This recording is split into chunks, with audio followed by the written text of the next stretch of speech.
وعلیکم ورحمۃ اللہ وبرکاتہ۔ امید ہے کہ آپ سب خیریت سے ہوں گے۔ آج میں آپ کو قربانی کے مسائل فحش سے بتاؤں گی۔ یہ کل ٹوٹل 4 مسائل ہیں۔ پہلا مسئلہ ہے کہ قربانی کے جانور سے فائدہ اٹھانا کیسا ہے، یعنی قربانی کے جانور کے دودھ وغیرہ کو استعمال کر سکتے ہیں یا نہیں۔ قربانی کے جانور سے فائدہ اٹھانا مکروہ ہے، جیسے قربانی کی نیت سے خریدی گئی گائے کے دودھ کو اپنے استعمال میں لانا وغیرہ یہ ناجائز ہے، اور اس مسئلے میں مالدار اور غریب دونوں برابر ہیں، یعنی اگر غریب نے بھی قربانی کی نیت سے جانور لیا تو اس سے ذاتی فائدہ حاصل کرنا جائز نہیں ہے۔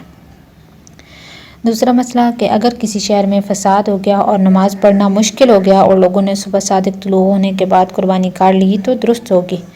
تیسرا مسئلہ کہ فقیر یعنی غریب شخص آخری وقت میں مالدار ہو گیا تو اس کا کیا حکم ہے۔ اگر کسی فقیر نے کسی اول وقت میں اپنی خوشی سے قربانی کی اور آخری وقت میں یعنی عید کے تیسرے دن گزرنے سے پہلے مالدار ہو گیا تو اس پر دوسری قربانی کرنا لازم ہوگی۔